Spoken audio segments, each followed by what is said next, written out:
Tuhan, tidak ada satu manusia pun yang dapat menutupi akan dirinya. Bahkan sore hari ini, Roh-Mu sedang bekerja dan bergerak di tengah-tengah kami. Dan Engkau yang menyelidiki hati dan batin yang terdalam. Tidak ada satupun manusia yang bisa menyembunyikan diri di hadapan Tuhan. Bapa, semuanya terbuka dan telanjang di mata-Mu. Inilah setiap kami anak-anak-Mu Tuhan. Ampuni kami yang seringkali kami memberontak, baik terhadap orang tua kami maupun kepada Engkau Tuhan. Ampuni kami, ampuni kami. Tapi pada saat ini kami mau Roh-Mu bekerja atas kami. Saudaraku yang kekasih, mungkin malam hari ini ada satu hal yang belum kau bereskan dalam hidupmu. Saudara yang kekasih, saya pernah mengalami satu kehidupan. Saya dibuang oleh orang tua saya. Saya ditolak. Bahkan saya diusir dari rumah. Itulah yang menjadi kehidupan buat saya. Ya akhirnya Tuhan pakai hidupku. Siapakah aku ini? Ternyata engkau dan saya adalah biji mata Allah. Amin saudaraku. Hari ini, kenapa seringkali kita memberontak kepada Tuhan? Kenapa setiap kali terjadi atas kehidupan kita? Mengapa kita sering memberontak? Jawabannya hanya satu. Karena anak tersebut terluka dan tidak aman.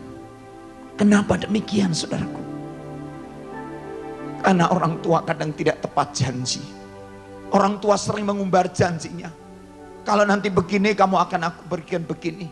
Sering dia berjanji. Seringkali juga orang tua tidak mau mengaku bersalah. Seringkali orang tua tidak pernah minta maaf. Seringkali juga disiplin hanya dengan marah-marah. Bahkan tidak adil. Bahkan orang tua terlalu dimana setiap kali kita mau menghormati. Tapi apa yang terjadi dengan orang tua? Orang tua selalu mencaci maki. Bahkan dia tidak mempercayakan pada kita. Bahkan kalau mungkin kita bisa memberontak, mungkin kita sendiri tidak menghormati orang tua kita juga. Bahkan orang tua kita, mungkin papa kita tidak mengasihi istri. Atau mungkin tidak mendidik anak, bahkan tidak konsisten. Mungkin juga orang tua kita ada yang bercerai. Saya boleh tanya secara jujur, kalau ada di antara yang hadir, orang tuamu sempat bercerai, tolong angkat tangan. Tolong angkat tangan. Puji Tuhan, puji Tuhan, puji Tuhan. Begitu banyak saudara yang kekasih. Mungkin hari-hari ini kau sempat bertanya, aku sebenarnya sedih. Aku pengen punya orang tua yang utuh dalam rumah tanggaku. Tapi apa jadinya? Saudara yang kekasih, mungkin kau bisa menutupi semua dengan kamuflase. Tapi malam hari ini kita mau terbuka di hadapan Tuhan. Dan kita mau akui, sekalipun mungkin engkau pernah ditinggalkan oleh dia. Saya pernah, waktu kelahiran saya harus sampaikan dulu sebelum saya menyampaikan hati Bapa. Mungkin para singer, para worship leader boleh duduk, pemain musik biar ada di tempat ini. Saudara yang kekasih, saya pada waktu lahir, orang tua saya waktu itu berkata, anak yang lahir ini membawa malapetaka. Karena papa saya ternyata waktu saya dilahirkan, papa saya tabrakan. Dan akhirnya apa yang terjadi? Kakinya patah di atas. Dan kemudian sampai dia berkata, sampai anak ini lahir, ini selalu membawa malapetaka. Akhirnya saya, waktu saya bertumbuh dari kelas TK sampai saya SD, orang tua saya selalu berkata apa? Ini anak selalu membawa sial buat hidupku. Sampai saya hanya duduk diam. Saya tanya kepada emak saya, Mak, kenapa saya begini? Ya, karena waktu kamu lahir, orang tuamu tabrakan. Sehingga kamu tidak membawa satu keberuntungan. Orang tuamu benci dengan kamu. Saya terkejut, saya sudah sekolah minggu saudaraku. Waktu saya sekolah minggu, tapi saya menemukan kasih Bapa di dalam hati seorang kakak sekolah minggu. Waktu itu dia berkata, sudah jangan susah hidupmu. Kenapa kamu susah? Tuhan baik dengan kamu. Dia selalu mengelus-elus kepala saya. Sampai saya besar, sampai saya menikah, saya belum pernah merasakan kasih papa. Kenapa demikian? Tapi oleh anugerah Tuhan, saya mengalami satu kesembuhan. Kesembuhan dari luka batin saya. Di mana waktu berlalu cepat sekali. Akhirnya pada waktu kelas 6 itu saya ditolak. Saya disuruh pergi dari rumah. Saya hanya menangis dan saya membawa Alkitab. Saya diusir dari rumah. Dan waktu itu, karena sering kali papa saya berkata cerai. Dia berkata cerai dengan istrinya, yaitu mama saya. Tapi pada waktu itulah, saya selalu berkata, jangan berkata cerai pak, ma, jangan. Dan waktu itu, akhirnya gak jadi cerai. Tapi akhirnya saya yang dibuang. Dan dia katakan, pergi dari rumah ini, malam ini juga. Tapi pada waktu saya pergi, saya tinggalkan rumah. Saya hanya membawa Alkitab. Dan saya menangis. Tuhan, kenapa aku harus pergi dari rumah? Kenapa aku harus tinggalkan rumah? Aku sayang sama mereka. Sekalipun papa mama aku menolak aku. Aku mau pergi kemana? Akhirnya saya pergi ke gereja Tuhan. Dan pada waktu saya ada di gereja, saya bersimpu di bawah kaki salibnya. Saya berkata, Tuhan, Engkau papaku, Engkau ayahku, Engkau dediku, Engkau papiku, Engkau tidak pernah tinggalkan aku. Dalam segala keadaanku pun, sekalipun aku malam hari harus keluar dari rumah. Dan saudaraku yang kekasih, lewat kejadian itulah, saya merasakan kasih Bapa. Waktu itu pelayan gerejanya berkata, sudah jangan menangis. Papamu di surga baik, sekalipun papamu di dunia mengusir engkau keluar. Lalu besok kalau aku sekolah bagaimana? Aku ikut siapa? Akhirnya saya harus ditemukan dengan seorang saudara. Dan saya ikut di situ. Dan saudaraku yang kekasih. Dari situlah saya merasakan kasih Bapa yang sesungguhnya. Akhirnya saya satu SMP. Saya sudah jadi guru sekolah minggu. Saya ikut ambil pelayanan. Saya aktif di pelayanan satu SMP. Pada waktu itulah banyak anak-anak tukang becak, anak-anak terlantar, anak-anak pemulung waktu itu. Saya merasa iba dengan mereka. Setiap kali uang sekolah, uang jajan, nggak pernah saya jajak gitu, enggak. Saya selalu tabung. Lalu akhirnya saya menolong mereka. Dan mereka akhirnya jadi murid sekolah minggu. Dan waktu itulah mulai satu pertumbuhan buat saya. Dan saya menangisi mereka. Akhirnya saudara, dari 5 orang berjumlah jadi 10. Sampai akhirnya jadi 160 jiwa. Semuanya untuk kemuliaan Tuhan. Sampai saya kelas 3 SMP. Waktu kelas 3 SMP, apa yang terjadi? Pada waktu saya diusir oleh papa saya berkata, Pak, saya sudah melihat ada ular besar di lemari papa. Dan papa ingat, 3 tahun lagi papa akan mengalami satu kebangkrutan. Dan itu akan terjadi. Saya nggak tahu itu suara dari mana. Saya hanya sampaikan kepada papa. Lalu papa saya berkata, justru kamu berkata begitu, sekarang waktunya kamu keluar dari rumah ini. Maka aku tidak suka dengan kamu. Aku paling gak suka dengan kamu. Kamu anak yang seperti itu. Baik. Habis saya menangis. Dan lewat kejadian sampai kelas 3 SMP. Terjadilah kebangkrutan buat orang tua saya. Sampai orang tua saya akhirnya melihat kejadian itu. Dan dia berkata, panggil itu anak. Sampai akhirnya makan saja gak bisa. Satu piring aja sudah bersyukur. Dan waktu kami setiap kali makan, Tuhan tolong kami. Kami kemana-mana naik sepeda. Baju nomor 1 kasih ke nomor 2. 2 kasih ke nomor 3. 3 kasih ke nomor 4. Itulah saya. Itulah kehidupan saya. Saya tidak disayangi. Saya tidak dikasihi. Dan akhirnya saya harus berjualan kokes waktu itu.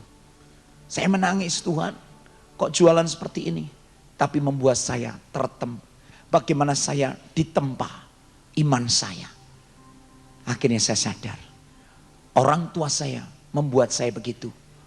Ternyata saya sadar. Apa yang terjadi saudaraku? Dari 1 loyang sampai akhirnya beberapa 10 loyang. Dan saya menangis.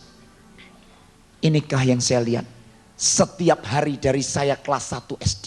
Saya setiap hari hanya dihajar dan dihajar. Setiap kali saya hanya diajar pulang sekolah, kelas 1 SD. Saksinya masih ada. Kakak saya ada di Jakarta. Kakak saya juga ada di Bandung. Dan kakak saya ada, adik-adik saya juga ada. Semua melihat kejadian itu. Dan akhirnya saudaraku, sampai anjing yang galak dikeluarin, ganti saya yang dirantai. Dan saudara tahu, sampai kelas 3, kakak saya nih terpaut dengan saya 3 tahun. Dia 3 tahun lebih dulu. Tapi pada waktu kelas 3 SD, dia sangat setia di kelas 3. 3 tahun. Tapi saya susul. Tapi waktu saya setiap kali ada ulangan. Setiap kali ada ulangan. Selalu saya harus memberikan sontekan pada dia. Kalau tidak, pulang saya tinggal dihajar. Ada cemeti, ada pecut, ada pukulan macam-macam. Saudaraku, saya hanya menangis setiap hari, bilur dan bilur dan bilur. Lalu saya katakan, satu saat nanti, tunggu pembalasanku. Aku sampai benci, sampai aku dendam, sampai aku punya satu roh pemberontakan, aku punya roh kekecewaan. Lebih baik aku mati daripada aku hidup. Saudara salah. Kenapa kau tepuk tangan? Orang mau mati kok seneng, saudara. Saudara jangan tertipu oleh si iblis. Saya kasih tahu. Saudara jangan tertipu oleh si iblis. Waktu saya mau mati rasanya. Mungkin ada di antara saudaraku yang pernah kau lakukan. Kau pengennya mati. Pengennya bunuh diri. Adakah itu? Coba angkat tanganmu. Saya aja pengen tahu aja. Ada di antara saudara. Tidak perlu malu, angkat tangan. Yang tinggi. Kita mau lucuti si iblis malam hari ini. Ya, puji Tuhan. Saudara, akhirnya saya membuat singkat cerita ini. Saya lulus SMA. Saya kepengen sekolah arsitek. Karena cita-cita saya menjadi seorang arsitektur. Tapi nggak kesampaian. Akhirnya lulus SMA. Saya belajar interior design ada di kota Jakarta. Tapi di kota Jakarta nggak semudah itu. Begitu saya melihat banyak tantangan. Tapi sempat. Dimana waktu itu sangat kefefet. Bukan hanya kepepet. Kefefet, saudaraku. Saya nggak punya duit. Justru pada waktu saya nggak punya duit. Yang terjadi apa, saudaraku? Teman-teman berkata, udahlah, difoto sebentar. Difoto buat apa? Itu buat kalender, buat majalah. Apa seperti aku laku? Saya waktu itu bertanya. Akhirnya, saya waktu itu tahun 78, 77, dan 76. Saudaraku, saya menghiasi banyak majalah dan kalender tahun 80. Tapi saya tidak ada kesukaan. Saya guru sekolah minggu. Saya guru remaja. Orang tua saya berkata, balik ke kota Solo. Dan akhirnya saya kembali. Dan waktu saya kembali, bekerjalah sebagaimana umumnya. Akhirnya saya ikut satu perusahaan. Dan akhirnya saudaraku, waktu saya menjadi seorang karyawan, disitulah saya bangkit. Saya akan jadi seorang bisnismen. Dan akhirnya saya betul-betul tahun 79 oleh anugerah Tuhan. Akhirnya terciptalah ada satu perusahaan batik. Dan tahun 80 akhirnya buka showroom ada di kota Bandung. Dan waktu itulah awal kehidupan karir saya. Tapi setelah itu saya ditipu orang. Waktu saya ditipu terus, saudaraku.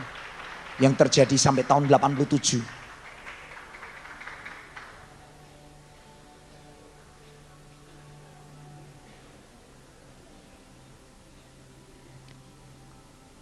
Saya tidak akan terkecoh oleh tepukan tanganmu.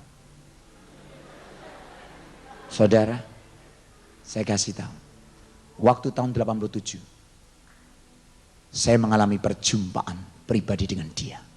Saya mengalami encounter dengan dia.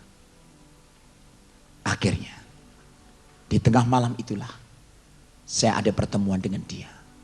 Dan sinar itu hanya berkata, di tahun 87, di bulan Juni-Juli, dia katakan, sebelum semuanya terlambat, katakanlah. Sebelum kedatangan Tuhan, beritakanlah. Karena Tuhan katakan, aku segera datang. Dan pada waktu itu saya bertanya, kalau sinar bisa berbicara, di mana ayatnya? Dan dia katakan, Saulus, Saulus, mengapa engkau menganiaya aku? Ya, aku percaya kalau ini engkau Tuhan yang berbicara. Dan pada waktu hari yang kedua, Jangan engkau menjadi domba yang terhilang dan tersesat. Akhirnya dia katakan itu. Saya menangis saudaraku. Tapi yang ketiga, saya dipanggil Samuel, Samuel. Sampai 3 kali. Dan itulah yang meneguhkan hidup saya. Karena waktu saya dari Protestan, saya minta nama waktu dibaptis, saya tidak diberi nama. Tapi Tuhan memberi nama saya. Dan akhirnya nama itulah yang membuat satu perubahan buat hidupku. Nama itulah yang membuat satu karakter berubah. Ada satu karakter ilahi yang sedang membentuk saya. Dan akhirnya saya mengalami sakit usus. Di mana usus itu setiap kali melilit dan akhirnya nempel ke dinding perut. Dan akhirnya setiap kali ada angin, tidak kuat. Dan yang terjadi saudaraku, sakit sekali. Dan 3 dokter sudah katakan, divonis mati. Dan waktu itulah saya mengalami kematian. Dan betul-betul oleh anugerah Tuhan, akhirnya saya kembali. Di mana Tuhan tunjukkan Firdaus. Di mana tunjukkan penuh. Di mana penuh kemuliaan Tuhan. Kerajaannya yang mulia. Surga itu ada. Dan surga itu penuh kemuliaan Tuhan. Dan saudaraku, waktu itulah Tuhan katakan, sinar itu berbicara lagi. Tugasmu belum selesai. Engkau harus kembali. Dan waktu saya kembali, saya melihat istri saya, anak-anak saya tertidur. Dia tidak ngerti kalau saya sudah pulang. Saya mengalami satu kesembuhan. Dan akhirnya dia datang lagi pagi harinya. Dia menunjukkan, inilah tangan yang berlubang paku Samuel. Inilah anakku yang kukasih. Kepadanya lah aku berkenan. Waktu tangan itu berlubang paku ada di sini. Saya boleh menggapai tangan itu. Dan waktu tangan itu saya tarik, saya peluk saudaraku. Itulah saya mengalami satu kesembuhan dari luka batin. Yang dulunya saya benci, yang dulunya saya kecewa, yang dulunya saya dendam, yang dulunya saya ingin mati. Semuanya sirna, hilang dari hidupku. Saya sembuh. Karena apa? Ada perjumpaan pribadi dengan Dia, Yesus Kristus Tuhan. Oleh kuasa rohnya, yang malam hari ini juga akan bekerja atas hidupmu dan hidupku. Amin saudaraku. Saudara yang kekasih, saya mengalami kesembuhan dari luka batin. Hati Bapa, itulah pertemuan saya dengan Dia. Akhirnya saudaraku, saya merasakan, saya tidak mau sekedar mengalami satu tingkat kekristenan. Dan malam hari ini, kita mau belajar tentang hati Bapa. Kita buka 1 Yohanes pasal yang kedua.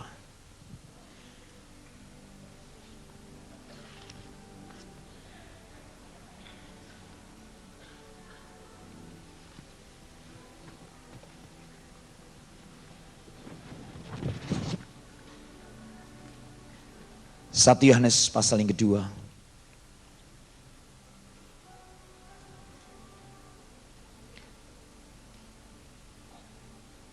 Ayatnya 12 sampai 14. Saya mengajak membaca bersama-sama. Mari kita baca bersama. 2, 3. Aku menulis kepada kamu, hai anak-anak, sebab dosamu telah diampuni oleh karena namanya. Aku menulis kepada kamu, hai bapak-bapak, karena kamu telah mengenal Dia yang ada dari mulanya. Aku menulis kepada kamu, hai orang-orang muda, karena kamu telah mengalahkan yang jahat. Aku menulis kepada kamu, hai anak-anak, karena kamu mengenal Bapa. Aku menulis kepada kamu, hai bapak-bapak, karena kamu mengenal Dia yang ada dari mulanya. Aku menulis kepada kamu, hai orang-orang muda, karena kamu kuat dan firman Allah diam di dalam kamu, dan kamu telah mengalahkan yang jahat. 15. Janganlah kamu mengasihi dunia dan apa yang ada di dalamnya. Jikalau orang mengasihi dunia, maka kasih akan Bapa tidak ada di dalam orang itu. 16. Sebab semua yang ada di dalam dunia, yaitu keinginan daging dan keinginan mata, serta keangkuhan hidup, bukanlah berasal dari Bapa, melainkan dari dunia. Dan dunia sedang lenyap dengan keinginannya. Tetapi orang yang melakukan kehendak Allah tetap hidup selama-lamanya. Saudaraku, ada 3 tingkatan kekristenan. Seseorang yang dikatakan orang Kristen tidak langsung dia menjadi dewasa. Tapi dimulai dari Kristen anak-anak, Kristen orang muda, bahkan Kristen bapak-bapak, artinya Kristen dewasa. Kristen anak ini saudaraku, dia hanya mengenal Bapa seperti dikatakan di tabernakel, yaitu kita sedang masuk ada di halaman dan kita akan masuk di ruang suci Dan kita akan masuk ke tingkat ruang maha suci. Tapi pada waktu kita ada di halaman, kekristenan kita masih Kristen anak-anak. Karena apa?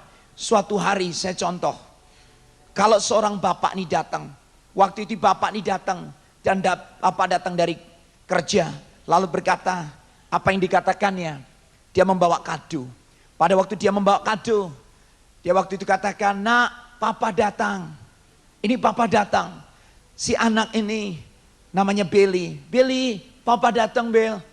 Waktu itulah si Billy berkata, apa yang dikatakannya? Papa, aduh papa datang. Aduh papa bawa hadiah ya, papa bawa kado ya. Langsung diambil kado itu. Dia senang sekali ya. Papaku baik. Hari yang kedua, demikian juga. Bel, papa bawa lagi. Hari yang ketiga, demikian juga. Tapi pada hari yang keempat, papanya tidak membawa kado lagi. Dan dia datang, Bel, hari ini papa nggak bawa kado buat kamu. Apa yang terjadi? Mukanya berubah. Lalu dia langsung, ya papa gitu sih. Aku nggak suka lagi sama papa. Karena papa sudah nggak memberikan aku hadiah-hadiah lagi. Anak hanya senang berkat-berkatnya. Seorang anak hanya suka diperhatikan, hanya disayang. Tapi tidak pernah mau memperhatikan bapaknya.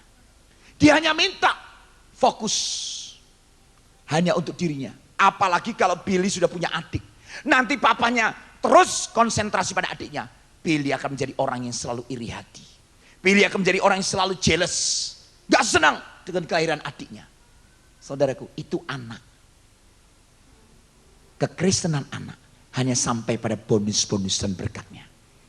Tapi Kristen anak muda, setiap kali pemberontakan. Masa akil balik dari SMP mungkin sampai ke SMA sudah diperingatkan. Setiap kali orang tua mendidik, sebagaimana mendidik dengan cara gaya hidup anak-anak Tuhan, dengan contoh hidup yang jelas, ada batasan-batasannya, bahkan cara mendidiknya konsisten, sudah diperingatkan, tapi nggak pernah diperhatikan. Ternyata anak ini memberontak. Kenapa bisa memberontak? Tadi saya sudah katakan, mungkin orang tuamu tidak tepat janji. Mungkin juga tidak mengaku salah. Tapi kamunya sendiri punya satu roh pemberontakan dalam dirimu. Jangan selalu salahkan orang tua. Engkau juga harus belajar mengevaluasi, mengoreksi diri. Pada waktu saya memberontak, saya masa akil balik. Buat apa aku di rumah? Bisa aja aku buat jadi orang yang gak karu-karuan. Tapi aku tidak mau. Tergantung siapa kamu. Kalau saya boleh tanya, antara tikus dengan kucing, kalau berkelahi menang mana? Menang mana? Menang kucing. Tapi kalau kucingnya tadi tidak diberi makan, kurus kering kerontang tak berdaya. Si kucing tidak dikasih makan, si tikus dikasih makan. Kalau berkelahi menang mana?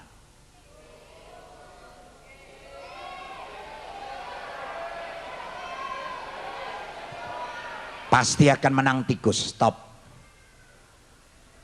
Kenapa?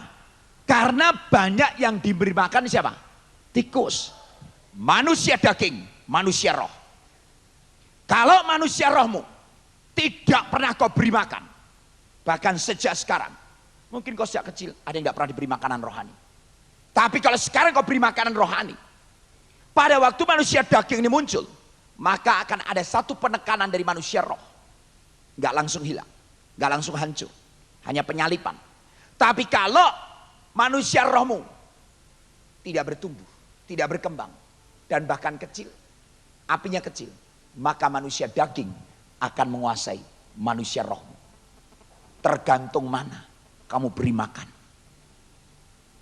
Pada waktu terjadi satu pemberontakan, seringkali anak muda suka memberontak. Kenapa saya dilahirkan dari keluarga yang demikian?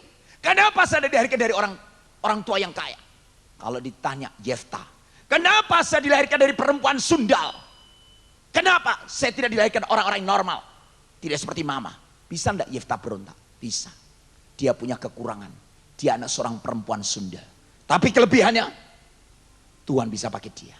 Tuhan selalu punya rencana buat setiap manusia. Sekalipun dia lahir dari seorang pelacur, sekalipun dia tidak diberkati dalam gereja Tuhan, sekalipun Saya katakan, Tuhan pasti punya rencana.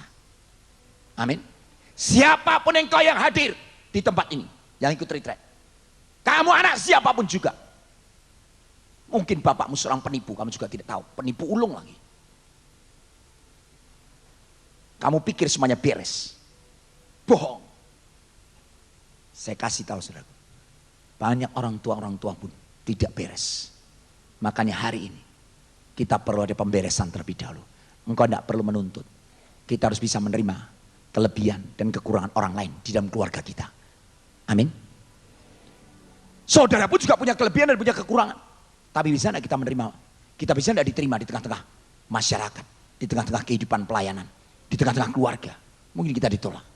Hari ini Kristen anak muda yang selalu berontak dan berontak. Kira-kira kalau papamu nih punya anak 3. Lalu yang pertama datang, "Pah, ini sepatunya jebol, Pah.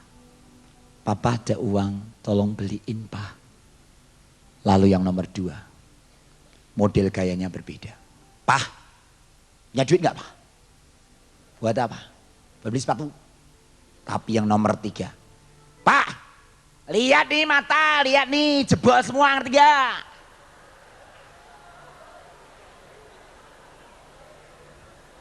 Yang dituruti yang mana? Yang nomor 1, nomor 2, apa nomor 3? Memang kamu juga tidak bijaksana dan tidak adil. Tapi bapakmu di surga selalu adil. Modelmu kayak apa selalu diterima. Yang satu kalau ke gereja datangnya lembut. Kalau mau datang ke gereja aja halus sekali. Yang satu modelnya masih mending, puji Tuhan, puji Tuhan. Tapi yang ketiga, haleluya, puji Tuhan, haleluya. Apakah hanya yang nomor 1 yang lembut itu yang diterima Tuhan?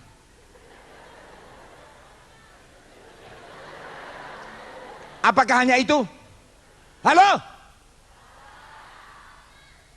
Cara gaya modelnya. 3 anak pun punya karakter yang berbeda-beda. Saudaraku, besok kalau kamu jadi orang tua baru ngerasain punya anak. Kamu selalu memberontak. Itulah Kristen anak muda. Yang selalu gak puas dengan apa yang ada. Pengennya tampil beda. Kalau sudah tampil beda semua dicat. Merah, hijau, kuning, lila, violet. Bahkan ke atas semua menantang Tuhan.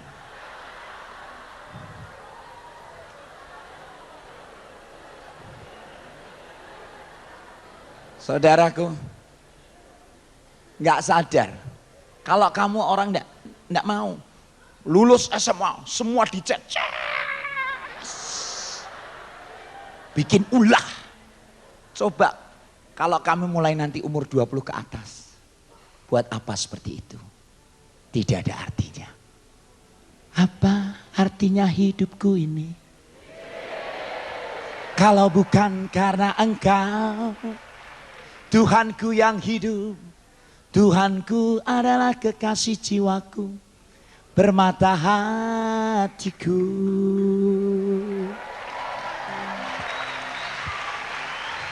Saudara, orang yang bisa memikat hatinya Bapak, yang bisa mempesona, gitu. Jangan terus, "Pah, matanya ndelok gak jebol." Saudara, hari ini coba kamu Kristen anak muda mungkin yang setiap kali berontak, yang setiap kali gini, waduh, mulai berubah. Sadar aku Tuhan, aku sadar. Coba kamu mulai mengevaluasi, jangan selalu menyalahkan orang lain, koreksi diri. Tapi kalau Kristen dewasa lain, dia sampai mengenal dan dikenal oleh Bapa. Amin. Orang dewasa sampai kenal. Saya juga punya 2 anak. Bukan berarti saya nggak ngerti siapa anak saya. Anak saya waktu kecil masih nurut. Ayo doa dari TK. Udah sembahyang.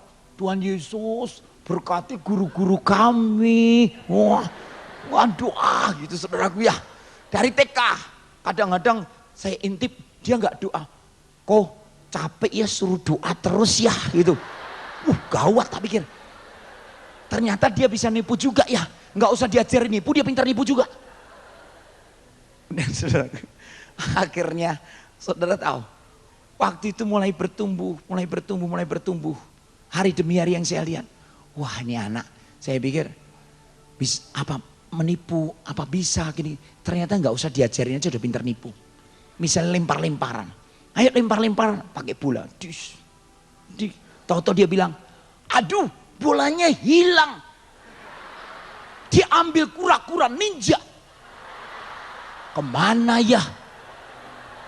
Bayangkan saudaraku, saya tidak pernah ngajarin kayak gitu, diambil kura-kura ninja lagi. Tapi kemudian dia berubah. Tidak perlu takut. Karena ada seorang penolong. Superman. Bayangin saudaraku, ini apa-apaan? Saya pikir, siapa yang ngajarin kayak gitu tuh? Nggak ada yang ngajarin saudaraku. Bisa kayak gitu sendiri.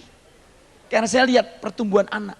Karena setiap kali saya ngeliat, saya senang dengan anak-anak.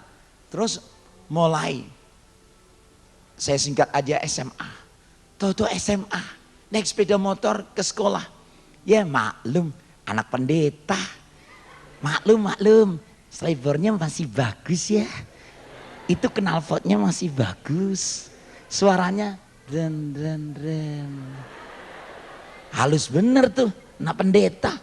Apa yang terjadi? Saya pergi pelayanan. Saya pulang jam 11 malam. Dan waktu saya pulang jam 11 malam, saya sama istri. Waktu sampai di rumah, gak taunya Tuhan tuh ngomong sama saya. Samuel, lihat sepeda motor anak-anakmu. Sepeda motor anak, kenapa ya? Waktu saya lihat, knalpot sudah berubah ke atas. Shockbreaker berubah. Itu apa? Selebornya sudah gak ada. Gawat. Mau jadi apa ini? Terus saya benar doa, Tuhan tolong hambamu. Waktu saya berdoa, Tuhan ngomong, harganya beli shockbreaker berapa? Beli ini berapa? Beli ini berapa? Langsung saya sama istri yang sudah tahu harganya. Ayo kita naik ke atas. Lah kamu tahu dari mana? Tanya sama Tuhan. Waktu naik ke atas saudaraku, TV belum dimatiin. Anak saya sudah dua-duanya menutup dengan selimutnya. Langsung dia dengan bergaya.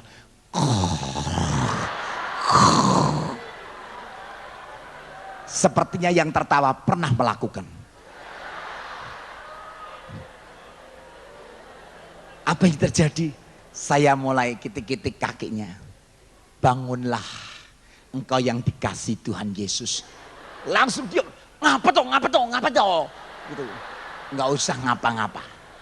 Aku cuma mau nanya jujur. Ini papamu, ya. Ini ada mami. Saya mau tanya. Kemana kamu tadi siang setelah pulang sekolah? Kok kemana-mana? Enggak, cuma nanya. Boleh kan? Ya boleh sih, ngantuk-ngantuk digituin. Ngantuk apa pura-pura ngantuk? Kan beda saudara. TV kenapa belum dimatiin? Tadi siang kemana?